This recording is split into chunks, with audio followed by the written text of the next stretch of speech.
we've got a thesis, we've got structure, and structure means 5 paragraphs.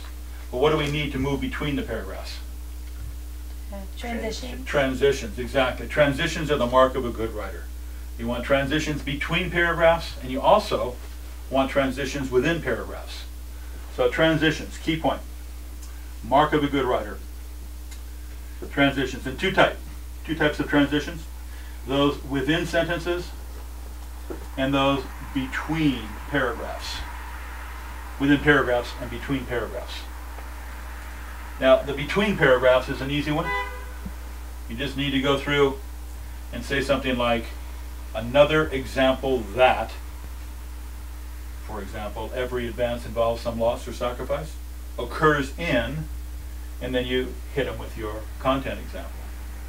Or you can say, one compelling illustration that, and then you go back to your thesis, every advance involves some loss, is illustrated by, and then you hit them with your content example.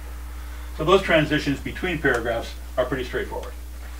Everybody can accomplish that with a minimum of muss and fuss. The ones within paragraphs are the mark of a really good writer.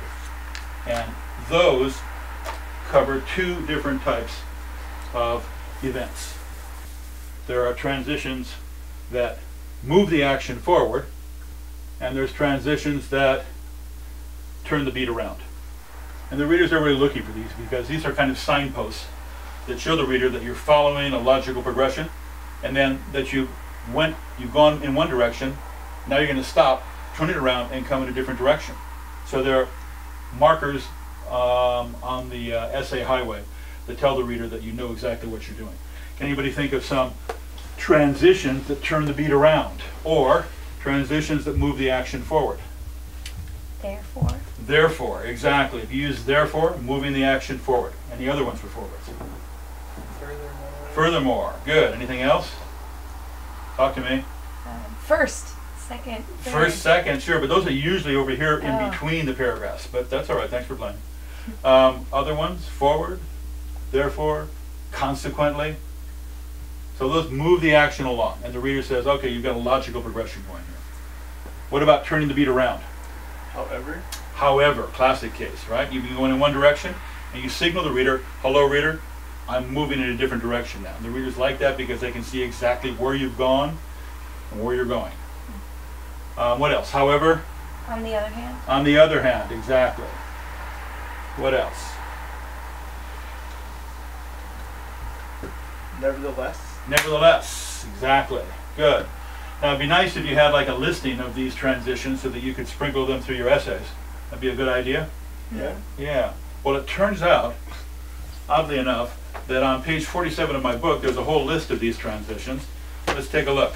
So talking about the transitions within paragraphs, on page 47, I've got a complete listing of some transitions. Take a look at them. These are really, really helpful to throw into your paragraphs to tell the reader which way the subject matter and context of the essay is going. So for example, under pro, we got words like consequently, we talked about that already, therefore, along the same lines, in fact, which is nice and emphatic, in addition, moreover, so, and furthermore. And on the other side, to turn the beat around, tell the reader, wait, we're going in a different direction now. Signpost for the reader so he knows that your essay is logical and consecutive. However, on the other hand, in contrast to, ironically.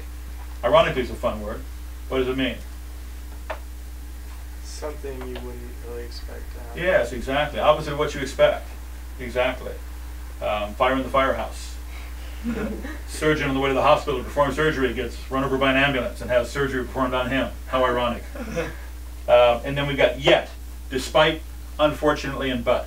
Those are transition words that good writers will sprinkle throughout their essay. Mark of a good writer, transitions. Transitions within, we just talked about, and transitions between. Now, next one up in our 7 criteria for good writing is flash vocab. You've got to sprinkle some flash vocab into your essays to impress the reader. So, flash vocab. We want some high gloss words, just a few, 2 or 3, throw them in your essay so the readers can go ooh and ah. So do you guys have any examples? Charlie, how about you? Impunity. Impunity, nice. Impunity, what's it mean?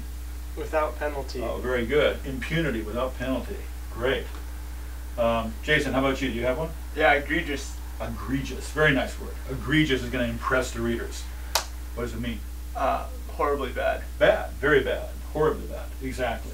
Anything else? Sarah? Would vanquish work? Oh, vanquish is nice. Like conquer, Yeah. vanquish, eliminate. Yeah, very nice words. One more. Amrita? Myriad?